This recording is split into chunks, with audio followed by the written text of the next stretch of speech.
محمد سراج مبارك مستروي إلي دم قلمم جالي إنو كريد دمم يدي الله نيوك أحمدا يو حالما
reani totude sunna ne Allah sallallahu alaihi wasallam sunna yidi korka kuccita funnaange eden kuccita funnaange ne fiɓe hen anniye en tawni hen kadi anniye ceerno men eden tawni hen kadi anniye ceerno meɗen ñaagi Allah nde Allah jaɓanta en eɗen ñaagi Allah nde Allah jaɓanta en ceerno ardi o wi ko ceerno ardi eɗen caggal makko eɗen juula الله أكبر الله أكبر الله أكبر الله أكبر الله أكبر الله أكبر الله أكبر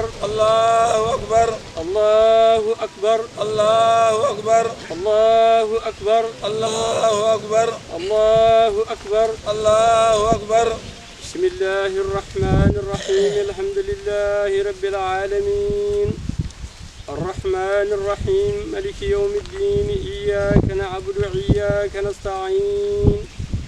اهدنا الصراط المستقيم الصراط الذين أنعمت عليهم غير المغضوب عليهم ولا الضالين سبح اسم ربك الأعلى الذي خلق فسوى والذي قدر فهدى والذي أخرج المرعى فجعله غثاء نحوا سنقرئك فلا تنسى إلا ما شاء الله إنه يعلم الجهر وما يخفى ونيسرك لليسر فذكر النفعة الذكر سيذكر من يخشى ويتجنبها الأشقى الذي يصلى النار الكبرى ثم لا يموت فيها ولا يحيى قد أفلح من تزكى وذكر اسم ربه فصلى بل تؤثرون الحياة الدنيا والآخرة خير وأبقى إن هذا لفي صحف الأولى صحف إبراهيم وموسى الله أكبر الله أكبر سمع الله لمن حمده ربنا ولك الحمد الله أكبر الله أكبر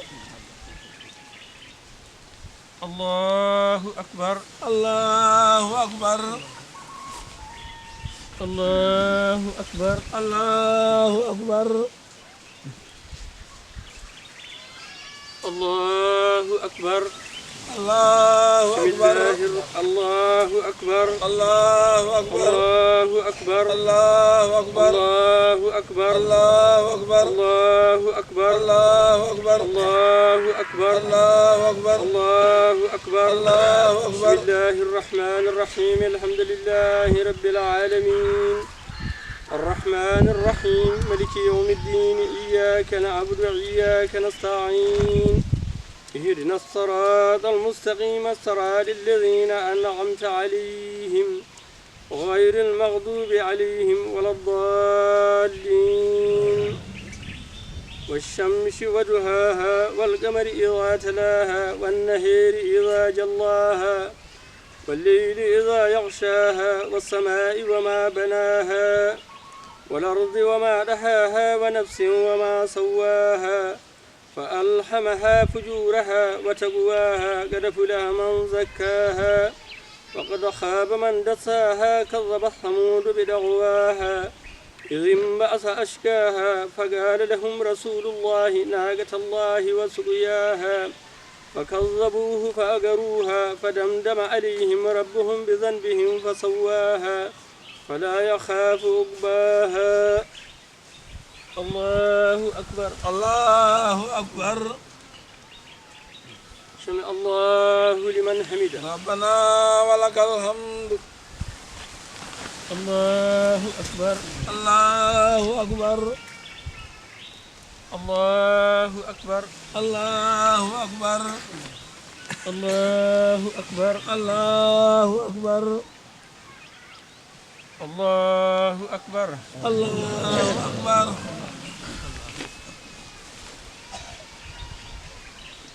متعرض من البحور والأواني ونورك الله الذي ملأت به كونك الهائد بحمدك السلام عليكم السلام عليكم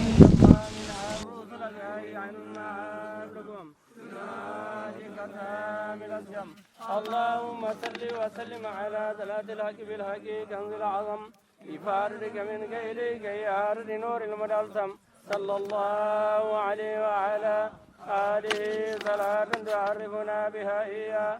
اللهم صل وسلم على عين الرحمة الربانية والياقوتة المتحققة الهائدة بمركز الفهم المعاني ونور الأكوان المتكونة العدمية صاحب الحق رباني البرق الأصيب وزون الأربعين مالية لكل متعرض من الظهور والعاني به كونك الهائد بعمقة المكان اللهم صل وسلم على عين الحق التي تتجلى منها رسلك عين المعاب لكم سرادك التام الأسقم اللهم صل وسلم على ثلاث الحق بالحق كنز العظم بفارق من قيلك يا نور المدلسم صلى الله عليه وعلى آله صلاة تعرفنا بها إياه اللهم صل وسلم على عين الرحمة الربانية والياقوتة المتحققة الهائدة بمركز الفهم والمعاني ونور الأكوان المتكونة الآدمية صاحب الحق رباني البرق الأصيب وزون الأربعين مالية لكل متعرض من البور والأواني ملأت به كونك الهائد بعمقة المكان اللهم صل وسلم على عين الحق التي تتجلى منها رسلك عين المعاب لكم سرادك التام الأسقم اللهم صل وسلم على ثلاث الحق بالحق كنز العظم بفارق من إليك يا نور المدلسم صلى الله عليه وعلى آله صلاة تعرفنا بها إياه إن الله وملائكته يصلون على النبي يا أيها الذين آمنوا صلوا عليه وسلموا تسليما صلى الله عليه وعلى آله وصحبه وسلم تسليما سبحان ربك رب العزة عما يصفون والسلام على المرسلين والحمد لله رب العالمين.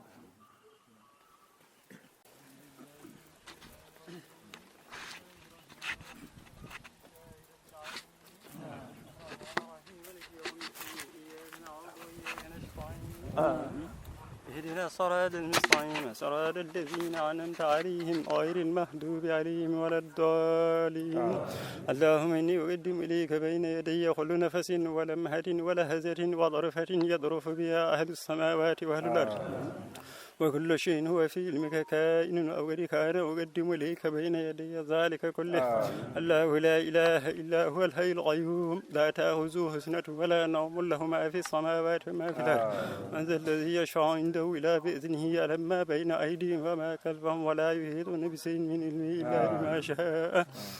وسع كرسيه السماوات والأرض ولا يؤوده حفظهما وهو العلي العظيم. اللهم صل على سيدنا محمد الفاتح لما أغلق والخاتم لما سبق ناصر الحق بالحق والهادي إلى صراطك المستقيم وعلى آله حق قدره ومقداره العظيم. إن الله وملائكته يصلون على النبي يا أيها الذين آمنوا صلوا عليه وسلموا تسليما. صلى الله عليه وعلى آله وصحبه وسلم تسليما. سبحان ربك رب العزة عما يصفون وسلام على المرسلين والحمد لله رب العالمين. الله أكبر الله أكبر الله أكبر كبيرا والحمد لله كثيرا وسبحان الله بكرة وعسيلا. الله أكبر الله أكبر كبيرا والحمد لله كثيرا. الحمد لله الذي هذا اليوم يوم عظيم وعيد كريم. أوصيكم بتقوى الله الكريم العظيم. محمد شفيعهم والقرآن دليلهم والكعبة قبلتهم والجنة مسيرهم ووهور العين زوجاتهم وزبرجد الأخضر قصوره واللؤلؤ والمرجان أسوارتهم والسندس والاستبراق لباسهم والولدان يدورون بينهم والدر والياقوت هليهم متكئين على سرر وهم يرون ربهم لا شماء فوقهم ولا الأرض تحتهم ولا شمس ولا قمر ولا حر ولا برد ولا ريح ولا مطر ولا شيء يضرهم. فطوبى لأهل الجنة ثم طوبى لهم. فأكلت الديدان والتراب لهومهم وعظامهم وتمزق دول مقصهم أكفانهم فياتهم منكر ونكير بعد فراغ الدفن وانصراف الناس وأنه يسمع قرع نعالهم فيدخلان عليه في القبر وهما ملكان غليظان أسودان يدعان في شعرهما قدمهم يشقان بأنيابهما الأرض أصواتهم كالرعد القاسف إذا تكلمان خرج من أفواههما كالشرر محولان الصورة لا يشبهان الجن ولا الإنس ولا يشبهان الملائكة الله وجميع خلق الله يخافون منهما حتى مالك خازن النار.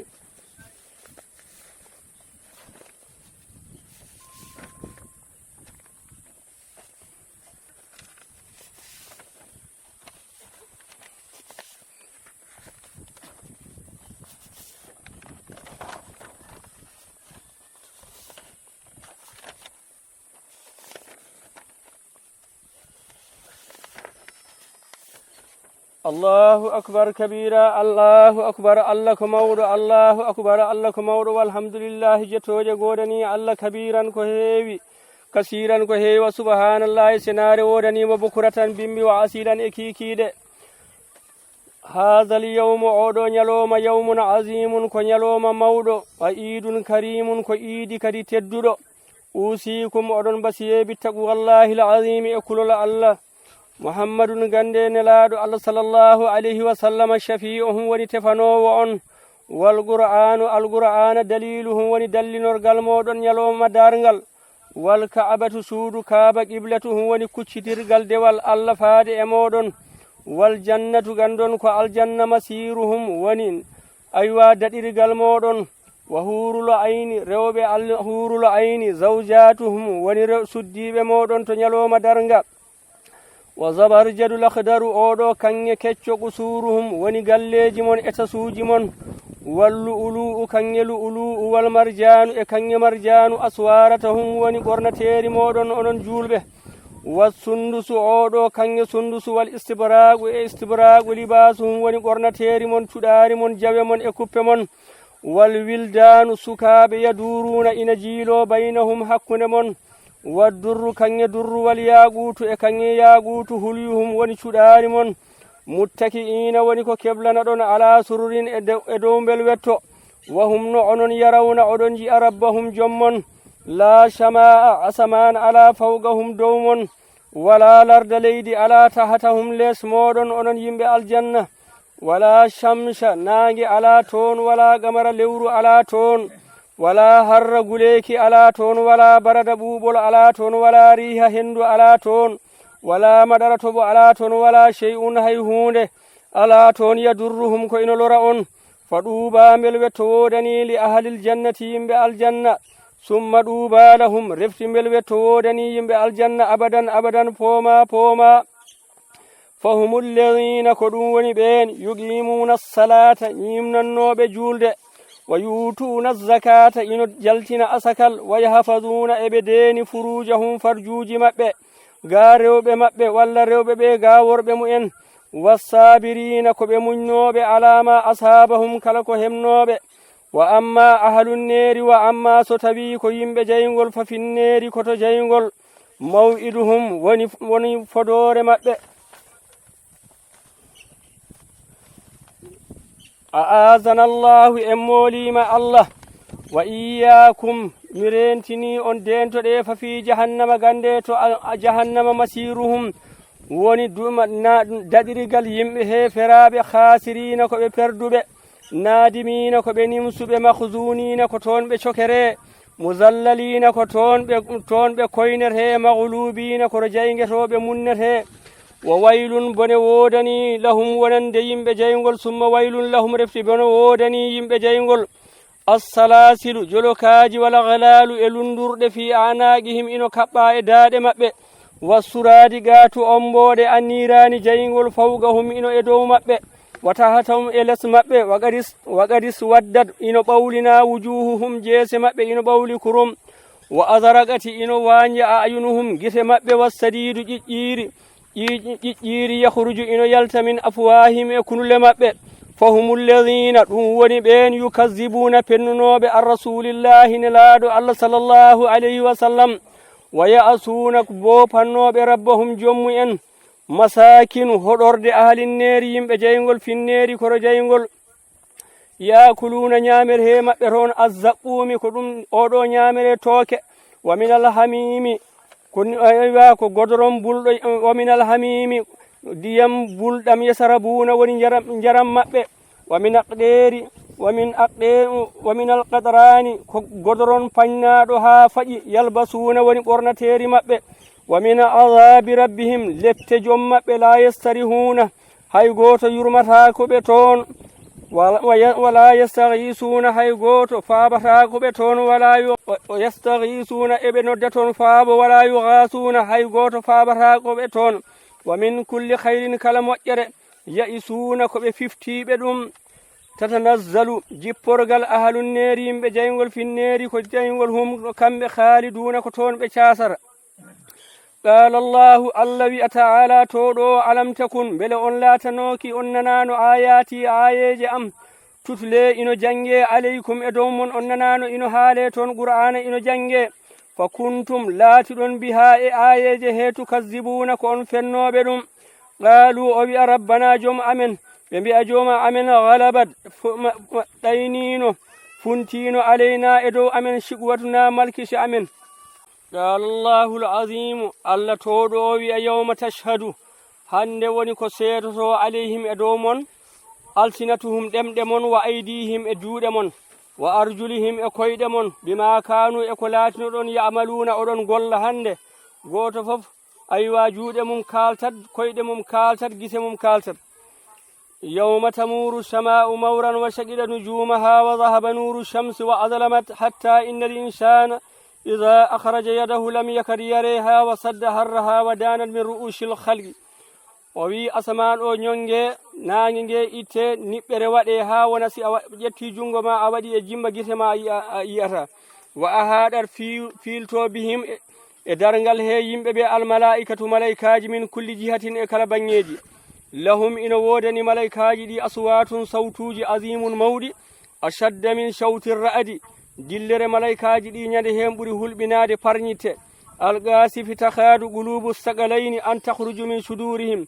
goto fof hula ha berne mum de desa tufde becce mum de yalta yanaga leydi min shiddati sabu sattere aswatil malaikati sawtuji malaikaji di summa inna allaha rifti allah towdo o mo yiyano yimbe be dillere nde no foti hewde e kulolngol no foti allah wiya mahalan bade jam ya ma asral jinni wal insi e hemon onon dental jinneji e yimbe in istada'atum an tanfuzu fala tanfuzuna min aqeri samawati illa bi sultanin hay goto wawa dandude on do aywa on bawa do boccitade bangeji asamaji di hay goto wawa dandude on do si wona lamdo mawdo du woni min allah fanfuzu la tanfuzuna illa bi sultani wa yaqulu al kafiru nyande hen kefero wiya ya laytani hanino tawa allah wanno kuntu turaban wa allah wanno kam ko leydi aw yaqulu al kafiru walla keferu ya waylana man ba'athana min mar'ayna hadha ma wa'ada ar-rahman wa sadaqa al-mursaluna enen de puntino en mawbe meden ko ben badi en ni alla de mawdo o kam gomdino en kalananoma gila to aduna fa idan bi munadin yunadi bi ala ash-shawti yasma'una jami'u fil mahsari hadhihi jahannam qad aqbalat bi hayatihi wa aqaribaha wa zafaratiha wa shiddatiha wa hiya tafuru takadu tamayyazu min al-ghayzi on saatu jayngenge ino foodondira e malaikaji di ino jolkinge e nge faala arde hippade nyamde yimbe be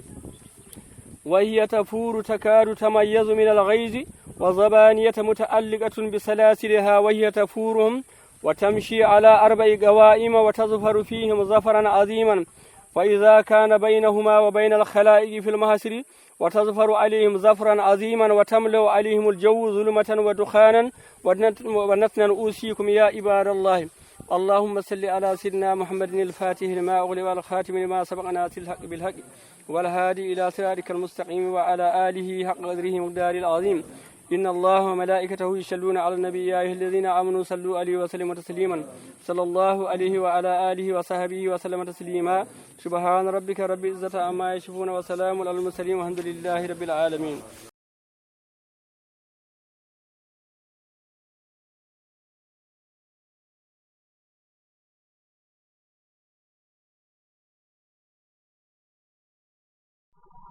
محمد سراج مبارك مستروي إلي دم قلمم جالي إنو كريد مم يدي الله نيوك أحمد